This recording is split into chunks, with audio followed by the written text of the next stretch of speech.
There was a kind of weird thing I thought. I want your guys' opinion on it. I saw it on CNN with Chris Cuomo. The suspect did feel tortured by a sex addiction and was in rehab last year. Investigators are still trying to pinpoint motive, as I keep repeating, because that's the key part of the analysis.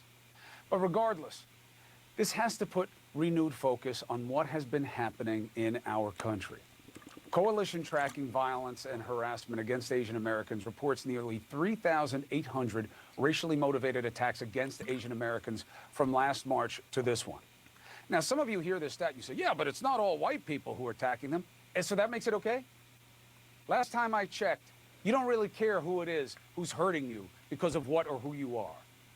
And that shouldn't be what's relevant here. Just in the last 2 months, Asian Americans reported being targeted at least 500 times. The rate of reporting is even higher among Asian women. President Biden condemned the attacks, and his spokeswoman was clear. I think there's no question that some of the damaging rhetoric that we saw during the prior administration, blaming, calling COVID, the Wuhan virus or other things, led to, perceptions of the Asian American community that are inaccurate, unfair, have raised, I don't think the problem is the accuracy, has actually. elevated threats I don't think it's the issue. Asian Americans. Inaccurate. They come from China, that's all he means. I can't No, take actually, the entire Fredo. East Oh my coast of God. this country was infested with virus that came from Europe. Does he call it the Rome virus? Come on. Always bring it back Another to point Italy. of Great Yeah, point, man. always. about what should be obvious. The U.S. government just declassified a threat assessment report for 2021 today on domestic violent extremism. We're going to delve into it later in the show. But one of the key takeaways is that violence on the home front, particularly motivations against minority populations, has been, quote, galvanized by recent political and societal events. So how do we counter this hate? St. Paddy's Day, right? What did he do? He drove the snakes into the sea. How do we attack the snakes that are driving hatred in this country? What do we do? Let's take it to the better minds. Counter-terror analyst Phil great. Mudd, correspondent Amara Walker at one of the crime scenes. Good to have you both. Amara, let's start with you. What is the latest that we understand and the reaction of the community, specifically the Asian community there? Well, Chris, I can tell you the fear is real. It is palpable. I'm afraid for my own family. I've spoken with countless people here in the Asian community in Atlanta. I've spoken with Asian people who work at spas and nail salons and restaurant owners, and they tell me traumatized as a result of what's been happening since this pandemic began. Quick follow. Does it make any difference within the community that the suspect says, no, it wasn't a hate crime. It's about an affliction that he has? I'm glad you asked that, Chris, because experts that you speak with, academics, I can tell you Asian advocacy groups take issue with his statement, because just because a crime may have been sexually motivated, it doesn't preclude the possibility that it may have been racially motivated. And look, I speak from experience as an Asian American woman. These things are deeply intertwined. Sexism, and racism. You just look on the media, look in Hollywood, the perpetual stereotypes of hyper-sexualized women. So here he is, he's being asked, like, what the deal is, right? Like, how does he know what it was that caused this? Because this guy's a counterterrorism guy, so obviously he knows what he's talking about. Hear this part of the analysis of something. Okay, so let's hear. Violence and racism, Chris. He may not even understand his own motives, by the way, and it can be mixed motives. Very good points. Appreciate the reporting. Thank you. Stand by and, weigh in as you hear this part of the analysis. If something doesn't square with how you understand it, pop right in, okay, Amara? So, Phil, the idea of the simplicity of the analysis, he says that's not what it was. Is that the end of the analysis? And how do you anticipate and support within an investigation mixed motives? Boy, it has been really frustrating today, Chris. I mean, we're just over 24 hours into the investigation, and I've seen people on TV saying, I understand what this is, and I believe that hate crime should be charged. So let's go into the investigation. Your first question is getting into the mind of somebody who might not even himself understand why he did this. I need his social media. I need his texts. I need his email. I need interviews with friends, family, former roommates. I need to go back years. I need to look at his Google search history. And then I need to look at things that are aberrations. One friend says this, one friend says that. They don't square. How do I do a next interview tomorrow?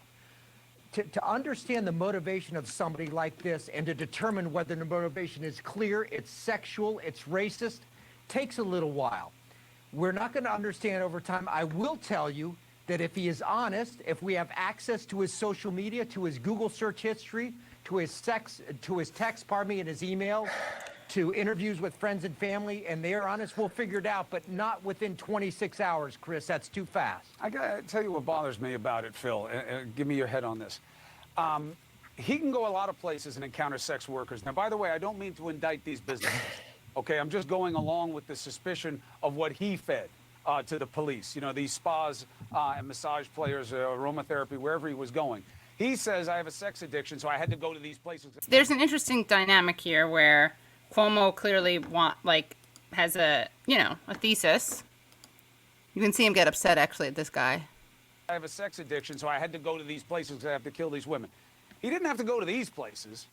He didn't have to pick mostly Asian women. You know, he could have encountered sex workers in a lot of places. He could have killed lots of different kinds of people. He picked That's these, such a and it weird makes thing me to say wonder live. over time. That's such a weird thing to say. Oh my god. So Yeah, this is kind of what I is- was getting to earlier. know. So this segment Yeah. has nothing to do with politics. This is court TV. This is Nothing. trial TV.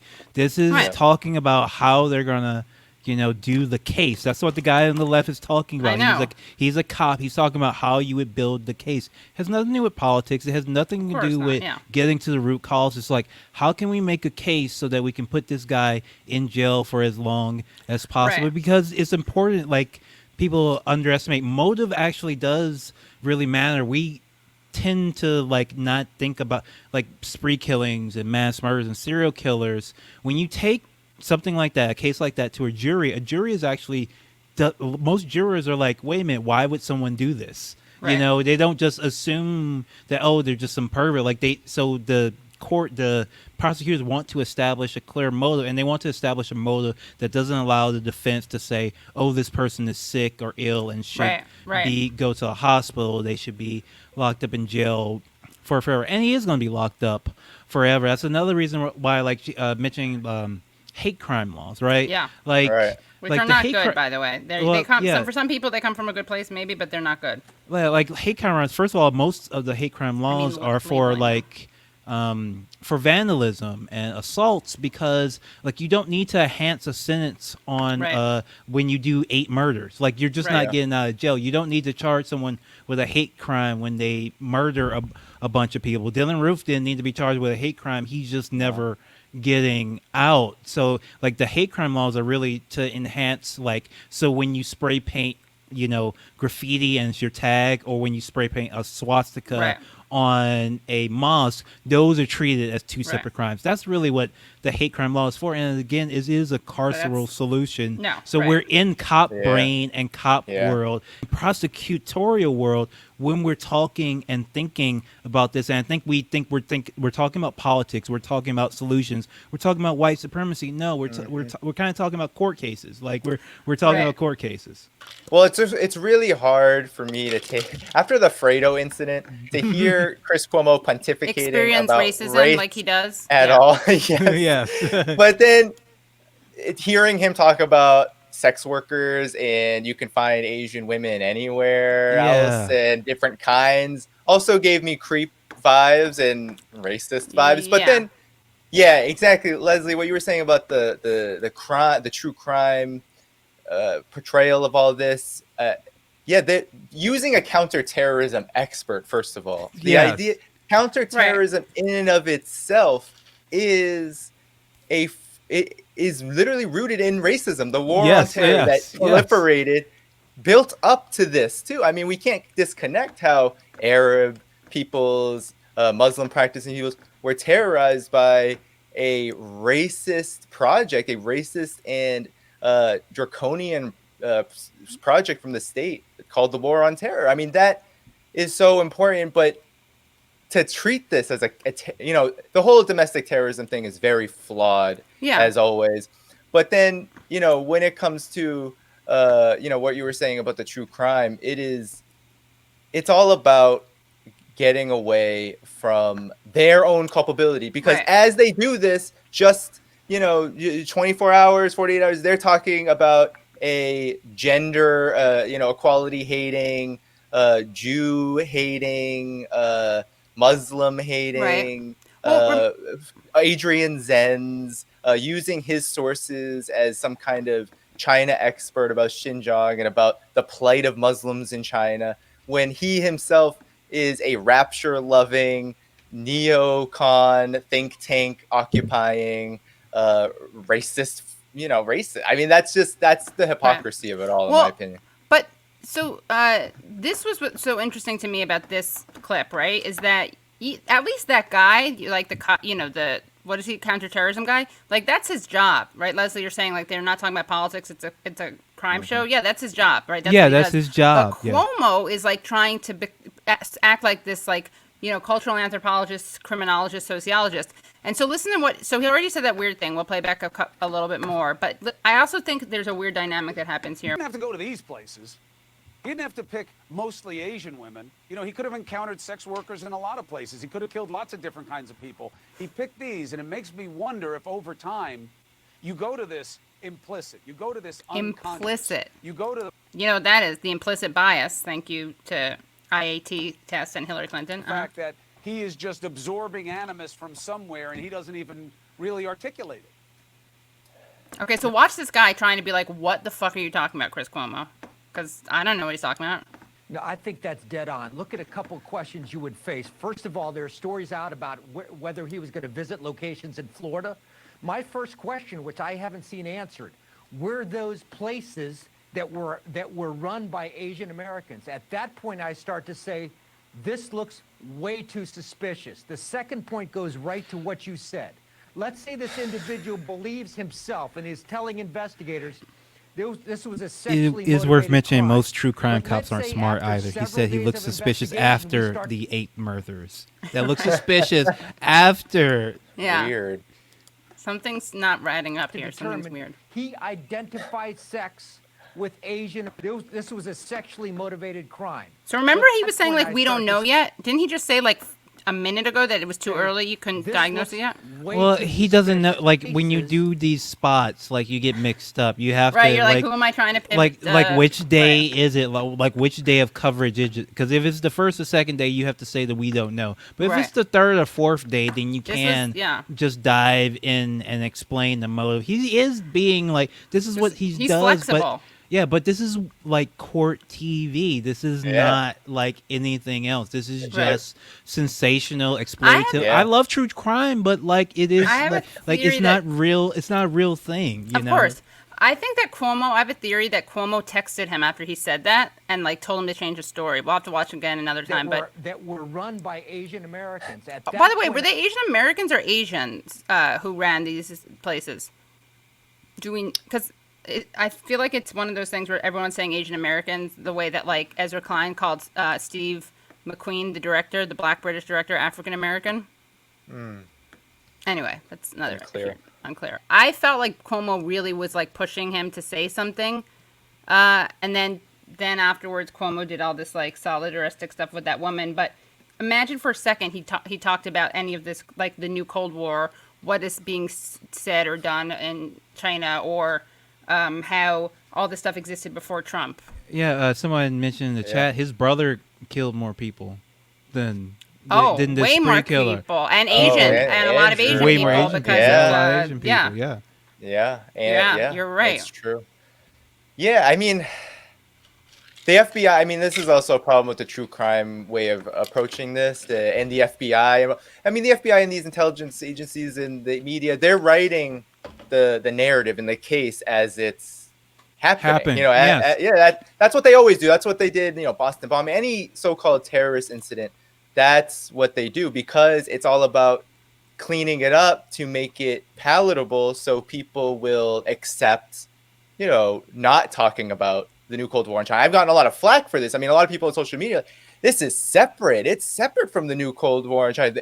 There is no aggression against China from the United States. China is the the bad guy. This is only about the coronavirus. All of this manipulating of the narrative is really about getting away from any kind of culpability in it, right? Biden, Chris Cuomo, all of them, they're looking to come out of this as the heroes when in fact they have been pushing the exact narratives which create the intensification, right? Because it existed before, but it gets pushed on when there is this broader, almost unitary problem of the pandemic, of China being a complete affront to U.S. values and the existence of the United States itself. That's what a lot of people think. The new Gallup poll that just came out shows that 80% of people in the United States have a negative opinion on China. 45% believe that China is the number one adversary of the United States. And this continues to go up. And more than half of people in the United States believe, I know you mentioned this a little bit, Leslie, that China should pay reparations to the United States because of COVID-19. That is how deep this goes. But when we think about it as this, what is this individual's motivation? Is it this? Is it that? Is this a terrorism problem? Is this a law enforcement problem? Is this a hate problem? We're completely missing the larger implications of all of this. And this will continue to happen. As you said, Leslie, just talking about it like this continues to stoke the tensions. It's kind of like when Trump was in office. I mean, technically it's still being done, but Trump was just the center of attention. Everything he was doing was being given all of the attention, even if it was negative press, right? It was just constant attention, 24/7, him and Russia, him and whatever he said about Mexicans, all of it was just given 24/7 coverage. And it doesn't help the problem by just sensationalizing it and making it into a very profitable story. It doesn't help.